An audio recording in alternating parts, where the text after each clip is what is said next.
বিসমিল্লাহির রহমানির রহিম।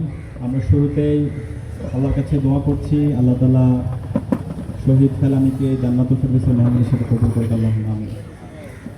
শহীদ ফেলানীকে যেদিন কাঁটাতারে ঝুলিয়ে রাখা হয় এবং ভারতীয় বাহিনী বিএসএফ যখন পাখির মতো গুলি করেছিল এবং শহীদ ফেলানীকে যখন কাঁটাতারে ঝুলিয়ে রেখেছিল এবং তার যে রক্ত পড়ছিল সেদিন শুধুমাত্র কুড়িগ্রামে রক্ত পড়েনি, সারা বাংলাদেশের জমিনে সেদিন রক্ত পড়েছিল। এবং সেদিনের মাধ্যমে শহীদ ফেলানীকে কাঁটাতারে ঝুলিয়ে রাখার মাধ্যমে পুরো বাংলাদেশকে ঝুলিয়ে রাখা হয়েছিল। বাংলাদেশের সার্বভৌমত্ব সেদিন হারিয়েছিল। এবং 2011 সাল থেকে আমরা দেখতে পেয়েছি বাংলাদেশে ভারতের আধিপত্যবাদ কীভাবে এখানে চাপিয়ে দেওয়া হয়েছিল। আমরা আর স্বাধীন ছিলাম না, বাংলাদেশের সব কিছুই ভারত থেকে নিয়ন্ত্রিত হতো। আমরা ছিলাম ভারতের একটা সাপ্লাই কলোনির মতো।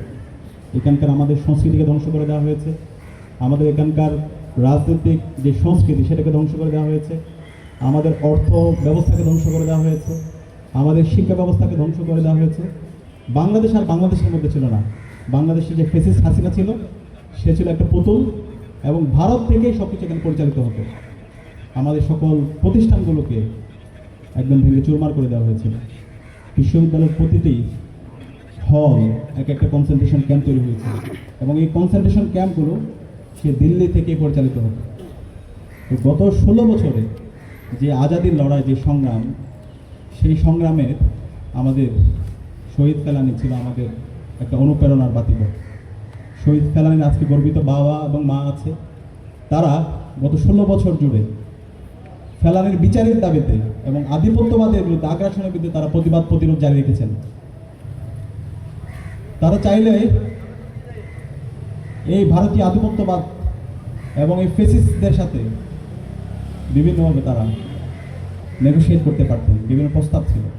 কিন্তু শহীদ ফেলানীর গর্বিত বাবা মা এবং শহীদ ফেলানীর যেই জেনারেশন তারা প্রতিরোধ জারি রেখেছে।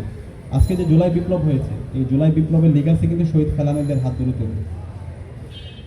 আমরা যখন ক্যাম্পাসে ছিলাম, আপনারা জানেন 2024 সালে এই ঢাকা বিশ্ববিদ্যালয়ের বটতলায় আমরা কোরআন পাঠের আসর করেছিলাম। এই কোরআন পাঠের আসর যারা করেছিল, যে সমস্ত শিক্ষার্থীরা কোরআন পাঠের আসর করেছিল, সেই সমস্ত শিক্ষার্থীদেরকে এবং সেই ডিপার্টমেন্টগুলোতে বিশ্ববিদ্যালয়ের পক্ষ থেকে সবুজ নোটিশ দেওয়া হয়েছিল। তো আমরা যখন খোঁজ নিচ্ছিলাম এবং আমরা যখন প্রশ্ন করছিলাম তৎকালীন বিশ্ববিদ্যালয়ের ভিসি ফেসিস্ট মাকসুদ কামালকে, তখন মাকসুদ কামাল বলছিল তার কাছে এম্বাসি থেকে দিল্লির তাবেদাররা, দিল্লির দালালরা এম্বাসি থেকে তার কাছে চিঠি পাঠাইছে, এই ঢাকা বিশ্ববিদ্যালয়ের বটতলায় যে কোরআন তেলাওয়াতের আসর করা হয়েছে সে কারা করেছে তাদেরকে যেন বিশ্ববিদ্যালয় সুকোষ তাদের বিরুদ্ধে ব্যবস্থা গ্রহণ করে, তাদেরকে যেন বহিষ্কার করে। চিন্তা করেন আজকে আমাদের এই বাংলাদেশ, যে বাংলাদেশ আমাদের এই অঞ্চলের মাটিও মানুষের যে সংস্কৃতি, সেই সংস্কৃতি যারা পালন করছে এবং যেখানে 90% অধিক মানুষ হচ্ছে মুসলমান, তারা কোরআন পাঠের একটা আসর করছে, সেই আসর দিল্লির তাবেদাররা সহ্য করতে পারছে না। তারা এখানে চিঠি দিয়ে সেটা বন্ধ করার জন্য শিক্ষার্থীদেরকে বিভিন্ন ধরনের হুমকি দিয়েছিল। এবং এই পুরো ফেসিবাদ জুড়ে বাংলাদেশের এই সকল গণহত্যা, শিশু হত্যা এবং বাংলাদেশের প্রতিটি জায়গায় যে মানবাধিকার লঙ্ঘন হয়েছে, এই সকল কিছুর সাথে এই ভারতীয় আধিপত্যবাদ জড়িত আছে। এবং ভারতীয় আধিপত্যবাদের বাংলাদেশে যারা দূষণ, খুনি হাসিনা, নিষিদ্ধ ছাত্রলীগ, যুবলীগ এবং কালচারাল ফেসিস্ট চক্র, যারা এই ভারতীয় আধিপত্যবাদকে এখানে লেজিটিমাইজ করার চেষ্টা করেছে, এটাকে বৈধতা দেওয়ার চেষ্টা করেছে, তারা এই ক্ষেত্রের সাথে জড়িত আছে। এবং এই জুলাই বিপ্লবে কিন্তু আমাদের স্লোগান, কমন কয়েকটা স্লোগান ছিল।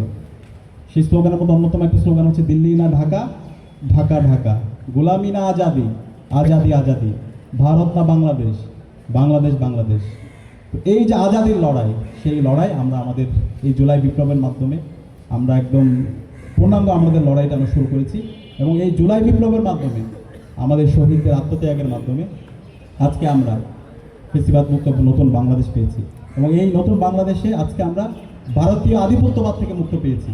তাদের যত মেকানিজম ছিল গত 16 বছরে, তারা যত মেকানিজম করেছে, সকল মেকানিজমগুলো ভেঙে চুরমার হয়ে গেছে। এখন আমাদের দায়িত্ব হচ্ছে এই ভারতীয় আধিপত্যবাদের সাথে যারা জড়িত ছিল, যারা দূষণরা ছিল, গত 16 বছরে ফেলানি থেকে শুরু করে সীমান্তে যত হত্যাকাণ্ড হয়েছে, আমরা একটা রিপোর্ট দেখতে পেয়েছি গত 16 বছর প্রায় 588 জনের অধিক নাগরিককে হত্যা করা হয়েছে। এই সকল হত্যাকাণ্ডের বিচার এখন স্বাধীন বাংলাদেশে করতে হবে, এবং সে জায়গায় আমরা ঢাকা বিশ্ববিদ্যালয় কেন্দ্রিক ছাত্র সংসদ ডাকসু দেশের মুক্তিকামী ছাত্র জনতাকে নিয়ে এই সীমান্তে সকল হত্যাকাণ্ডের বিচারের দাবিতে আমরা আমাদের লড়াই সংগ্রাম জারি রাখবো ইনশাআল্লাহ।